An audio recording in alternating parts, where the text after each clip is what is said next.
उत्तर प्रदेश की सियासत में कुछ नाम पोस्टर पर नहीं होते, सिस्टम के भीतर लिखे होते हैं। आजमगढ़ का भी एक नाम ऐसा ही है, जहां समाजवाद सिर्फ नारा था, लेकिन सत्ता की असली भाषा कोई और था।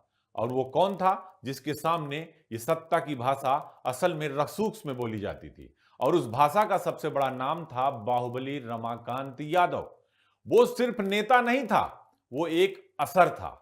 अखाड़े की धूल में जिसने अपनी ताकत गढ़ी और आजमगढ़ ही नहीं, पूर्वांचल में अपनी ताकत का एहसास कराया। इतना ही नहीं, राजनीति के मैदान में दबदबे की फसल भी उगा दी। प्रधानी का चुनाव हो, विधायकी का चुनाव हो, सांसदी का चुनाव हो, कुर्सी उसके लिए छोटी पड़ गई। ब्लॉक प्रमुख की कुर्सी सिर्फ एक पड़ाव बनी रमाकांत यादव के लिए, क्योंकि उसका निशाना कहीं और था। उसका कद कुर्सियों से नहीं, खौफ से था और पकड़ से नापा जाता था। इतना ही नहीं, आजमगढ़ की गलियों में रमाकांत यादव और उसके भाई उमाकांत यादव के नाम से लोग थर थर कांपते थे।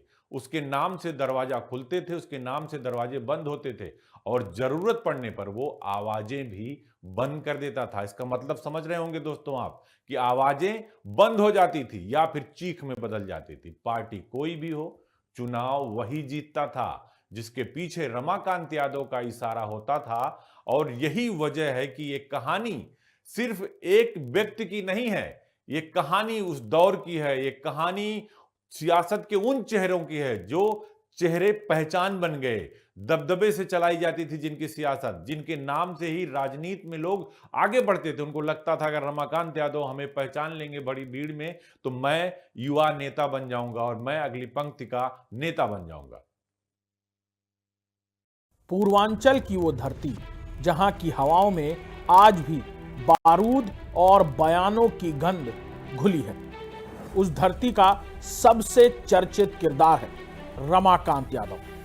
कुश्ती के दांवपेच अखाड़े में सीखे थे, लेकिन राजनीति की बिसात पर कब किसको चित करना है, ये हुनर रमाकांत को विरासत में मिला था।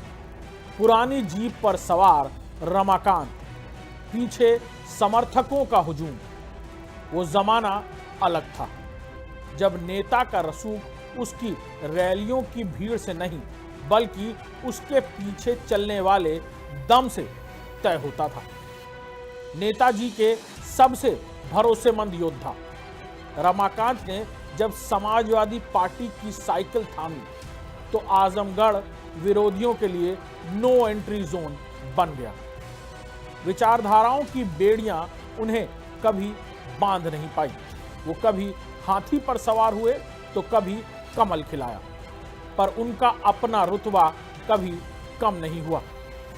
2014 का वो मुकाबला जब चेले ने गुरु को ही चुनौती दे डाली, ये हार कर भी जीत गए, क्योंकि उन्होंने साबित कर दिया कि आजमगढ़ में सिक्का सिर्फ उनका चलता है। भारी सुरक्षा के बीच रमाकांत का भाषण